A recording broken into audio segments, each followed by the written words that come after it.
Hello students, today I am taking up third problem for solution based on the chapter Final Accounts of Manufacturing Concerns. I have already posted the problem to you on your WhatsApp group.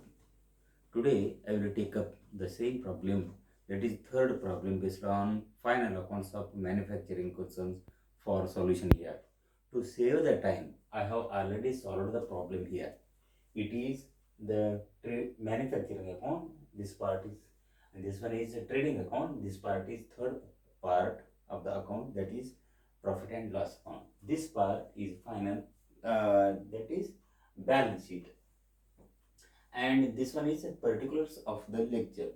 Your class is F5 account, chapter is final accounts of manufacturing concerns, and problem number 3, and this is solution.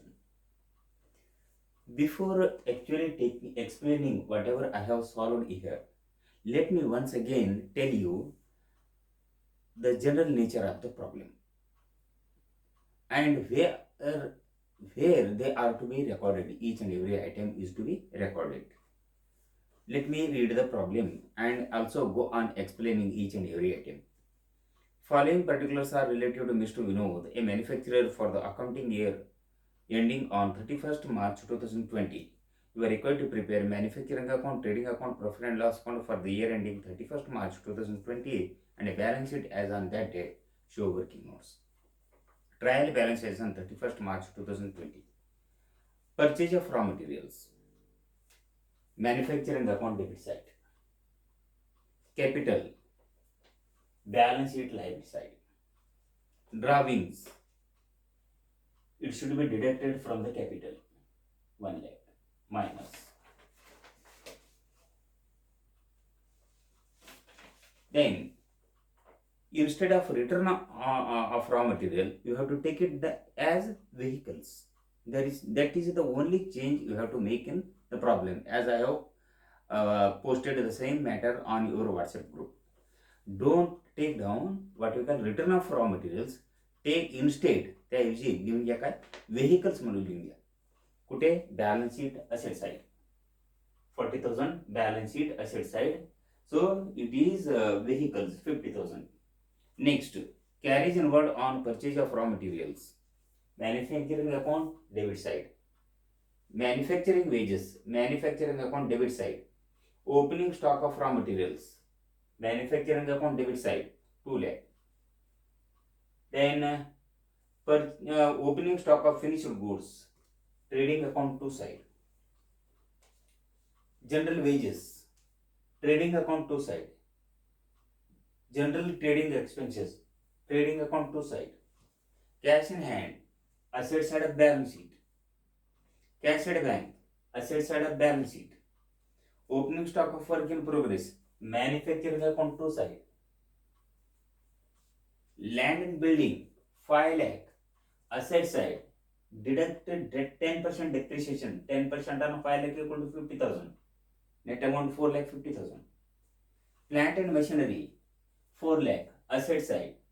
Deduct depreciation at 10% thereon 40,000. Net amount 3 lakh 60,000. Written down value. Investments. Asset side of the balance sheet. Then rupees 13 lakh 90,000. Sundry debtors. There is asset side of the balance sheet. Less bad debt 20,000. Net amount 1 lakh 80,000. Sundry creditors. Liability side of the balance sheet. Bank loan. Liability side of the balance sheet. Salaries paid 1 lakh. P&L account debit side.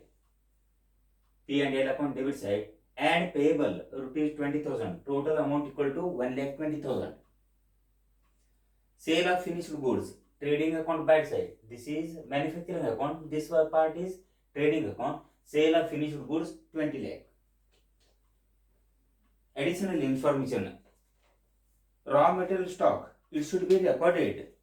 As I have told you already, the trial balance item should be recorded only once. Either in trading account or in manufacturing, or in either in manufacturing account or in trading account or in profit and loss account, and second or in balance sheet. If the item appears, a information appears in the additional information or adjustment, it should be taken 2 times. First one, in manufacturing account or trading account or profit and loss account, and secondly, compulsorily, second time it should be taken in the balance sheet. म्हणजे trial बॅलन्समध्ये असलेली माहिती फक्त एकदाच घ्यायला पाहिजे, problem संपूर्ण complete solution होईपर्यंत. एकतर मॅन्युफॅक्चरिंग अकाउंट, नाही तर ट्रेडिंग अकाउंट, नाही तर प्रॉफिट अँड लॉस अकाउंट, नाही तर बॅलन्स शीट. पण ॲडिशनल इन्फॉर्मेशन अथवा ॲडजस्टमेंटमध्ये असलेली माहिती दोनदा घ्यायला पाहिजे. पहिला एकतर मॅन्युफॅक्चरिंग अकाउंट, नाही तर ट्रेडिंग अकाउंट, नाही तर प्रॉफिट अँड लॉस अकाउंट. आणि सेकंड टाइम कंपल्सरी घ्यायला लागते, कुठे? बॅलन्स शीटमध्ये रेकॉर्ड करायला लागते. स्टॉक ऑन 31 मार्च 2020 म्हणजेच क्लोजिंग स्टॉक काय बघा, raw material manufacturing account by side 2 lakh. त्यानंतर वर्क इन प्रोग्रेस मॅन्युफॅक्चरिंग अकाउंटमध्येच आहे ना, बाय साईड घ्यायला पाहिजे 1 लाख. आणि थर्ड एक क्लोजिंग स्टॉक आहे ते finished goods trading account by side 1,50,000. Trading account by side 1,50,000. आणि हे सर्व क्लोजिंग स्टॉक आहे ना, सलग 3ही घ्यायला पाहिजे बॅलन्स शीट असेट साईड. कसं? Raw material 2 lakh, work in progress 1 lakh, finished goods 1,50,000. Okay, ठीक आहे. आता ऍडजस्टमेंट नंबर 2 पाहू. Depreciate land and building by आणि plant and machinery by 10% each per annum. Land and building आणि प्लांट अँड मशिनरी प्रत्येकी 10%, 10 पद्धतीनं आहे ना, एवढं इतकं रेटनं, एवढ्या दरानं या डेप्रिशिएट का हे दोनदा घ्यायला लागते. पहिला कुठे? लँड अँड बिल्डिंग 5 लाख असून त्यावर 10% equal to 50,000 depreciation. Plant and machinery equal to 4 lakh आहे, त्यावर 10% इक्वल टू 40,000. हे फर्स्ट टाइम घेतलं आम्ही. आणि सेकंड टाइम कुठे? त्या असेटमधून तेवढं त्या रकमानं वजा करायचं. एक्झाम्पल आहे ना, इथे बघा, इथे लँड अँड बिल्डिंग 5 लाख, त्यावर 10% 50,000 वजा केल्यानंतर इथे लक्षात ठेवा, इथे आणि निव्वळ रिटर्न अँड व्हॅल्यू ऑफ किती? 4.5 लाख इथे घेतो. 5 लाख वजा 50,000 इक्वल टू 4.5 लाख. आणि प्लांट अँड मशिनरी 4 लाख आहे, त्यावर 10% यानी 40,000 वजा करा, 3,60,000. Vehicles equal to no depreciation 50,000 झालं, डेप्रिशिएट झालं. Write off bad debts 20,000 from sundry debtors आहे, दोनदा घ्यायला. पहिला म्हणजे bad debts equal to asset side घ्यायचं. आणि तेच आहे ना बॅड डेट आणखी एकदा घ्यायला पाहिजे ऍडजस्टमेंटमध्ये असलेले, कुठे? त्या संडे डेटर्स म्हणून वजा करा. संडे डेटर्स 2 लाख लेस इनर कॉलममध्ये अमाऊंट घ्या आणि लेस बॅड डेट इक्वल टू 20,000 वजा करा. त्यामधून 20,000 ह्यामधून वजा करायचं. आणि नंतर निव्वळ गुड डेट्स म्हणतो मी, गुड डेट्स इक्वल टू किती? 1 आउटर कॉलम. नेक्स्ट आहे आता सॅलरीज पेएबल, दोनदा घ्या का? ऍडजस्टमेंट असले नाही. पहिला फर्स्ट टाइम कुठे घ्यायचं? सॅलरी पेएबल इक्वल टू कुठे घ्यायचं बघा, सॅलरी पेड इक्वल टू किती आहे? त्याला 20,000 ऍड करून 1,20,000 झालं. Payable equal to first time घेतला तुम्ही.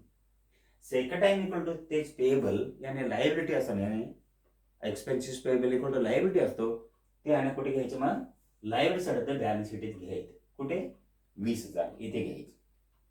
आणि हे सगळे टोटल केल्यानंतर आता कॅपिटल आहे. आता 1 by 1 थोडक्यात बघा. ओपनिंग स्टॉक ऑफ हे this part is called as first. In this account there are 3 parts. First part is manufacturing account, second part is trading account, and third part is profit and loss account. Right. What is the purpose of the manufacturing account? To calculate the cost of goods manufactured. हे बघा, it is the cost of goods manufactured पहिला उद्देश आहे. Second account that is trading account आहे. What is the purpose of trading account? The purpose of trading account is to calculate the gross profit. Gross profit CD, gross profit BD. And third and last account है profit and loss account. The purpose of the profit and loss account is to calculate net profit or net loss. This net profit is added to capital, that is opening capital of rupees 25 lakh. So in this way we have calculated or prepared 3 accounts here. Opening stock, raw material, work in progress एकत्रित घ्यायचं manufacturing अकाउंटमध्ये. त्यानंतर purchase of raw material घ्या, त्यानंतर carriage inward घ्या, त्यानंतर manufacturing wedges घ्या. आणि बाय मध्ये क्लोजिंग स्टॉक आधी घ्या, by raw material closing stock, by work in progress. आणि हे टोटल केल्यानंतर हे जे काही बॅलन्सिंग पार्ट आहे ना, balancing. This is difference amount. It is the difference amount. Total first this amount 13,70,000 वजा करा 3,00,000, तुम्हाला भेटेल 10,70,000. 10,70,000 सीडी झालं आणि हे बीडी करा 10,70,000 बीडी किती 10,70,000 कॉस्ट ऑफ गुड्स मॅन्युफॅक्चर. त्याच्या आधी आणि opening stock of finish goods लिहायचे असतील. त्यानंतर जनरल वेजेस आहे 50,000. मॅन्युफॅक्चरिंग वेजेस असेल तर वरती घ्यायचं, जनरल वेजेस असेल तर इथे घ्यायचं. त्यानंतर जनरल ट्रेडिंग एक्सपेन्सेस 40,000 आहे. हे टोटल आधी आहे ना, हे टोटल का by closing stock of finish goods किती का 21,50,000 वजा हे टोटल करा. सगळे टोटल केल्यानंतर 8,90,000 येतो. ते ग्रॉस प्रॉफिट सीडी आणि बीडी झाले. त्यानंतर salary paid equal to 1,00,000 payable equal to बेरीज करा त्याला. त्यानंतर total equal to salary current year equal to 1,20,000. Depreciation equal to आधी सांगितल्याप्रमाणे आहे किती 50,000 40,000 आहे. अनुक्रमे कशावर लँड अँड बिल्डिंग आणि प्लांट अँड मशिनरीवर 50,000 आणि 40,000. Bad debts written off equal to 20,000 आहे. Net profit equal to CD equal to किती 6,60,000 आहे. आणि नंतर आहे ना आता ग्रॉस प्रॉफिट इक्वल टू झालं इथे net profit carried down. It should be carried forward to balance sheet. Capital equal to 25 lakh आहे. Add net profit equal to 6,60,000 या रक्कम येते. त्यानंतर आहे ना drawing add less drawing equal to 1,30,60,000 रुपये. सन्ड्री क्रेडिटर्स 1,00,000 आहे. बँक लोन इक्वल टू 2,00,000 आहे. सॅलरीज पेएबल अथवा कुठल्याही प्रकारचे एक्सपेन्सेस पेएबल असेल तर ह्या साईड या, अथवा इन्कम रिसिव्ड इन ऍडव्हान्स असेल तर ह्या साईड यायचं. Next cash in hand equal to 3,00,000 आहे. Cash at bank equal to 2,00,000 आहे. Land and building equal to 5,00,000 आहे. वजा 50,000 depreciation equal to written down value 4,50,000. Plant and machinery equal to 4,00,000 less depreciation 10% there on equal to 40,000. 4,00,000 minus 40,000 equal to written down value of plant and machinery equal to 3,60,000. Vehicles equal to 50,000 है. Investments equal to 13,90,000 है. Sundry debtors equal to 20,000 less bad 2,00,000 है. Sundry debtors equal to 2,00,000 है. Less bad debts equal to किती अथवा RDD असेल तर RDD, bad debts असेल तर bad debts घ्यायचे. इथे bad debts आहे किती 20,000. 2,00,000 minus 20,000 equal to 1,80,000. नेक्स्ट आहे सर्व प्रकारचे क्लोजिंग स्टॉक इथे लिहायचं आहे. वेगळे प्रभेद करायचे त्यामध्ये एका खाली एक. पहिला आहे स्टॉक यानी क्लोजिंग म्हणून म्हटलं मी इथे. क्लोजिंग स्टॉक इक्वल टू कोणत्या तारीखला 31/3/2020 ला. रॉ मटेरियल इक्वल टू 2,00,000 आहे. Work in progress equal to 1,00,000 आहे. Finished goods equal to 1,50,000. नाहीतर ह्याने इनर कॉलम मध्ये ह्याना तुम्ही टोटल करून आउटर कॉलम मध्ये घेऊ शकता. इथे जागा नसल्याने ह्याना आउटर कॉलम मध्ये डायरेक्टली मी घेतले. आता टोटल केल्यानंतर ह्याने किती 33,80,000 आहे. असेट साइड आणि life side of the balance sheet कडे किती झाला 33,80,000. सो हे प्रॉब्लेम आहे ना सॉल्युशन थोडक्यात. हे वर्किंग नोट अति महत्वाचं असं नाही. फक्त वर्किंग नोट आहे कशाबद्दल डेप्रिसिएशन कॅल्क्युलेशन करण्यासंबंधी वर्किंग नोट आहे. That is to be calculated. ते एक वर्किंग नोट इथे घेतला असता एकच आहे ना ह्या बोर्डवर संपूर्ण सॉल्युशन झालं नसतं. तुम्ही आहे ना ते working note calculation land and building 5,00,000 त्यावर 10% 50,000 तुम्ही वर्किंग नोट 2 आहे ना घेऊ शकता. Plant and machinery equal to 4,00,000 त्यावर 10% इक्वल टू 40,000 आहे. त्यावर आहे ना तुम्ही 2 वर्किंग नोट फक्त आहे कॅल्क्युलेशन तुम्ही करू शकता. इथे आहे ना फक्त आहे ना 1 2 3 सूचना सांगायला प्रयत्न करतो. ऑनलाईन टीचिंग असल्याने काही लिमिटेशन आहे. 20 मिनिटपेक्षा जास्त वेळेसाठी आहे ना व्हिडिओ तयार करता येत नाही. त्यामुळे ना 15 ते 20 मिनिट पर्यंत ज्यावेळी तुम्ही नेटवर्क असलेल्या एरियामध्ये येते त्यावेळी आहे ना तुम्ही आहे ना डाउनलोड करून घ्या. आधीच आहे ना प्रॉब्लेम आज कालच्या दिवशी तुम्हाला आहे ना प्रॉब्लेम पोस्ट केलं मी तुमच्या व्हॉट्सअप ग्रुपवर आणि हे व्हिडिओ सुद्धा आहे ना पाठवतो तुमचा ना व्हॉट्सअप ग्रुपवर. त्याचं लिंक तुम्ही आहे ना डाउनलोड करून पाहू शकता. तेवढंच नव्हे ह्या प्रॉब्लेमचा आहे ना स्क्रीनशॉट काढून सुद्धा आहे ना तुम्हाला पाठवू शकतो. तुम्हाला काही शंका वगैरे असेल तर तुम्ही व्हॉट्सअप ग्रुपवर आहे ना मला शंका सांगा. तुमचा शंका आहे ना दूर करायला मी प्रयत्न करेन. नाहीतर आहे ना फोन करा आणि तुम्हाला काय शंका वगैरे असेल तर तुम्हाला उत्तर द्यायला मी प्रयत्न करेन. सो लेक्चर पर्टिक्युलर्स आधी घ्यायचा डेट वगैरे काय घेऊ नका. फक्त प्रॉब्लेम नंबर आहे ना इम्पॉर्टंट आहे. फॉर बीकॉमचा फायनल अकाउंट चॅप्टरचा प्रॉब्लेम नंबर 3 आहे. सॉल्युशन इक्वल टू हे सगळे आहे. ह्याचं स्क्रीनशॉट काढून आहे ना तुम्हाला पाठवतो मी. फक्त लक्षात ठेवा ट्रायल बॅलन्समध्ये असलेले योग्य ठिकाणी माहिती घ्यायचं आणि प्रत्येक बाबी एकदाच घ्यायचं. ट्रायल आणि ॲडिशनल इन्फॉर्मेशन असलेले मध्ये असलेली माहिती 2दा घ्यायचं आणि आणि योग्य ठिकाणी घ्यायचं. एक पहिला वेळेस कुठे मॅन्युफॅक्चरिंग अकाउंट अथवा ट्रेडिंग अकाउंट अथवा profit and loss account first time, आणि सेकंड टाइम ॲडजस्टमेंटमध्ये असलेली माहिती सेकंड टाइम कुठे घ्यायचं, बॅलन्स शीटमध्ये कंपल्सरी घ्यायचं. हे सगळे माहिती आहे ना तुम्हाला स्क्रीनशॉट काढून तुम्हाला पाठवतो सुद्धा, आणि व्हिडिओ अपलोड करतो व्हॉट्सअप ग्रुपवर. त्याचा आहे ना व्हिडिओ लिंक तुम्हाला आहे ना तुमच्या ग्रुपवर पाठवतो. आणि आणखी एक प्रॉब्लेम सॉल्व्ह करायचं नियोजन आहे ह्या चॅप्टरवर, फायनल अकाउंट्स ऑफ मॅन्युफॅक्चरिंग कन्सर्नवर. त्यानंतर आहे ना लिफो स्टोर्स लेजर वगैरे तयार करायच्या मेथड आहे ना हाती घेणार आहे मी. That is all. थँक्यू.